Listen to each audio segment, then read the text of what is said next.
Welcome to another episode of Light the Wick. I'm your host, Peter Nadoud. Light the Wick is a YSU student-produced news show. We cover Wick Avenue corridor and the surrounding areas, highlighting arts and entertainment and other local events. Let's see what's in store for this week.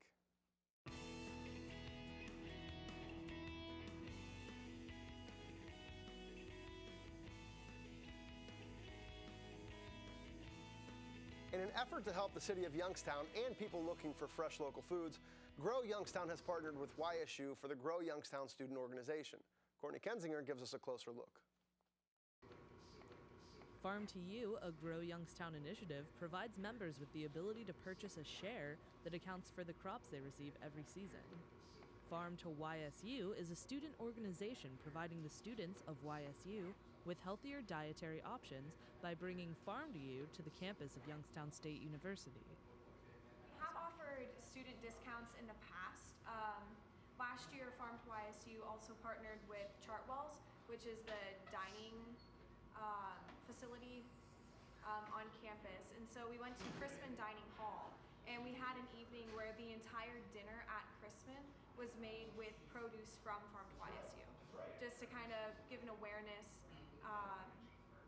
to give more awareness to the students at YSU who eat on campus. Students are welcome to come get involved with Farm to YSU. They can join Farm to YSU just like any other student organization. So they can go through the YSU portal where all of the organizations are offered, and they can click that they're interested, and then I'm notified as the president, and then I reach out to them and just say like, hey, saw you were interested, I was wondering if you had any questions, here's my contact information, feel free to be in contact, and then they can just tell me that they're interested, and then they can get involved in whatever ways we offer. I'm Courtney Kensinger for Light the Wick. You may have noticed Pete the Penguins all across campus painted on fire hydrants. Recently, Pete got a makeover. YSU is home to 83 unique fire hydrants that were painted to resemble YSU's mascot, Pete the Penguin. In 1993, President Leslie Cochran saw similar fire hydrants at a Colorado college and wanted them at YSU. Painter Bob Barco Jr. was in his senior year at YSU, and he was chosen for the task.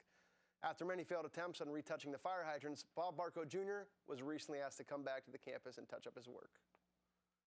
This week on Around the Valley, we stopped in at Jimmy's Italian Specialties on Belmont Avenue to see what delicious Italian foods they have to offer. This week on Around the Valley, we'll take a look at Jimmy's Italian Gift Shop. Let's go in and take a look. I'm here at Jimmy's Italian Gift Shop with Frank, the owner. Frank, can you give us a little information? How long have you guys been in business? Well, let's see. This year we're celebrating 41 years in business. My parents have opened it up, and I've taken over the past few years. Just doing our thing, providing food for Youngstown. Now, I noticed you guys used to be across the street in the little plaza over there, and you moved over here with the new building. Have you seen a lot more traffic with the new building than versus over there in the smaller building? Oh, definitely. Being an independent building anywhere helps business, and we've definitely seen business grow just for the fact that we're in our own building. It's helped. Now, since moving from the old building to this new building, I've seen you've done some expansion. You added on the dining area and the outdoor dining area. How much have you expanded your menu on what types of foods and things that you offer?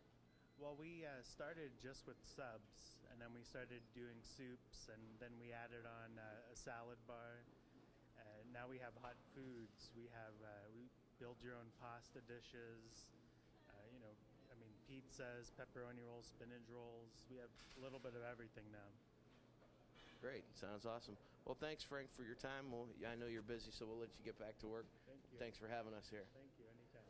And for Light the Wick, this is Jim Naples. Back to you.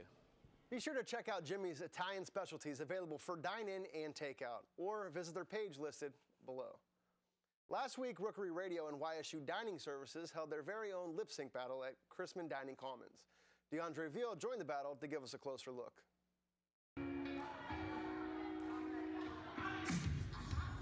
Similar to the hit Spike TV competition, YSU Dining Services and Rookery Radio held its first lip sync battle. Students gave it their all as they lip synced the songs from past and present. The judges got in on the act as they took to the stage to hype the crowd.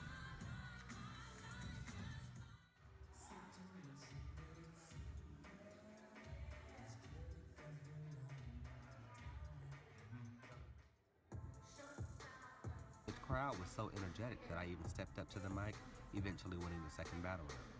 I'll be going head-to-head against the first round winner, Simon Davis, in the finale on December 7th at Crispin Dining Commons. For Light the Wick, I am DeAndre Ville. This week on Moments in Mahoning, Jim Naples, owner of the video production company Briar Hill Productions, highlights the life of his family. Let's take a closer look. Giuseppe and Lucia Di Napoli immigrated to Briar Hill in 1905 from Colaboro, Italy. They would settle into a tiny house on the corner of Calvin and Poplar Avenues. In 1908, a son, Santino Joseph, was born, the oldest of what would be a family of 7 brothers and sisters. Known as Sandy, he would get started early into the mob. By 1934, he was sentenced to 10 years in prison, and in 1944, he was released and returned to Youngstown, where over the next 16 years, he would become the biggest policymaker in Youngstown.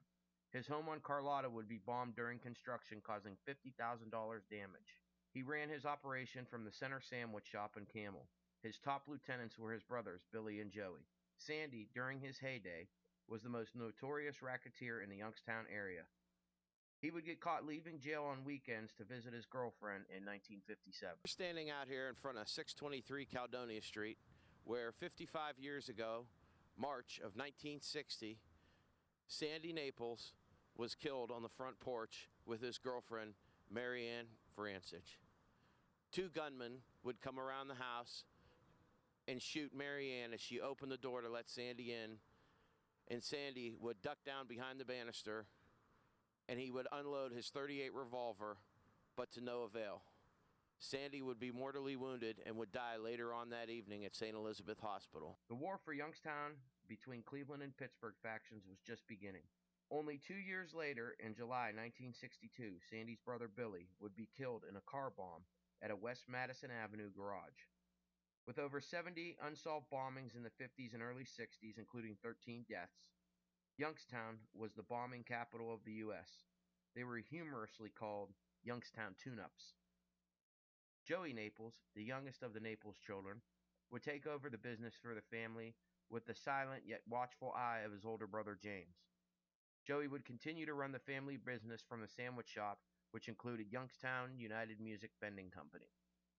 Little Joey, as he was known, would operate in the Youngstown area from 1962 to 1991. Everything from bribing officials and paying off judges to running numbers and even narcotics. August 19, 1991 would prove fatal for Joey. He took a trip to a home he was having built on Lynn Road in Beaver Township when a sniper in a cornfield across the street would shoot him multiple times, killing him. A violent end to a violent life.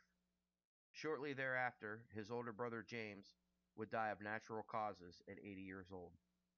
A lifetime of pain and grief at watching his brothers get killed, James Naples Sr. surely died of a broken heart. This has been Moments in Mahoning. Very informative. Thank you, Jim. For more information on Briar Hill Productions, visit their page listed below. That's it. That's all we have for you for today on Light the Wick. Be sure to check out our Twitter feed and Facebook page for any episodes you may have missed. If you have any ideas or stories you would like us to cover, please contact us at the email address listed below. This is Light the Wick. I'm Peter Nadald.